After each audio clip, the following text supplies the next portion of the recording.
சுதர்சன், கோவை மண்டல தலைவர், தமிழ்நாடு வியாபாரிகள் சங்க பேரவை. இன்றைய தினம் எங்களது மாநில தலைவர் அண்ணாச்சி முத்துக்குமார் அவர்களின் ஆணைக்கிணங்க மாநில தலைமை ஒருங்கிணைப்பாளர் அருண்குமார் அவர்களின் அறிவுறுத்தலின்படியும் மேற்கத்திய நாடுகளில் ஏற்பட்ட அசாதாரண சூழ்நிலையை கருத்தில் வைத்துக் கொண்டு உலகம் முழுவதும் உள்ள எரிபொருள் தட்டுப்பாடு தமிழகத்திலும் மிகப்பெரிய அளவில் உச்சத்தை அடைந்துள்ளது. இந்த உச்சக்கட்ட சூழ்நிலையில் பேக்கரிகள், ஹோட்டல்களுக்கு வணிக சிலிண்டர் மிகப்பெரிய அளவில் தட்டுப்பாடு ஏற்பட்டுள்ளது. அந்த வணிகம் செய்யும் வணிகனுக்கு சிலிண்டர் தட்டுப்பாடு ஏற்படும் பொழுது அந்த வியாபாரிகள் சங்கத்தில் இருக்கிற எங்களை மாதிரி நிர்வாகிகளோட குரல் கண்டிப்பாக ஒலிக்க வேண்டும்.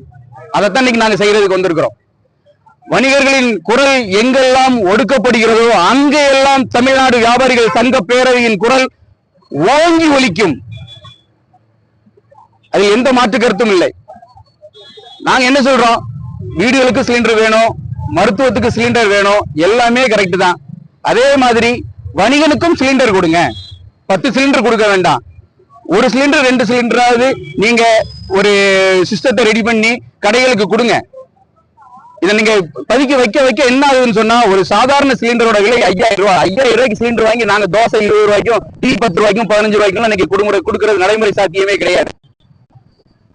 ஒரு சேனல்ல கப்பல் வந்துட்டுங்கிறாங்க, இன்னொரு சேனல்ல அவருக்கு கப்பலே. எங்களுக்கு சரியான விளக்கம் வேண்டும். வதந்திகளை பரப்புபவர்கள் மீது நீங்க நடவடிக்கை மாதிரி உண்மையான தகவல் எங்களுக்கு வேணும். அதை நீங்க ஆளும் எங்களுக்கு அந்த சரியான தகவல்களை நம்பிக்கையை வர வைங்க. வணிகர்களுக்கு சிலிண்டர் வணிகனுக்காக மட்டும் இல்ல, எல்லாருக்காகவும் தான். இது கிடையாது.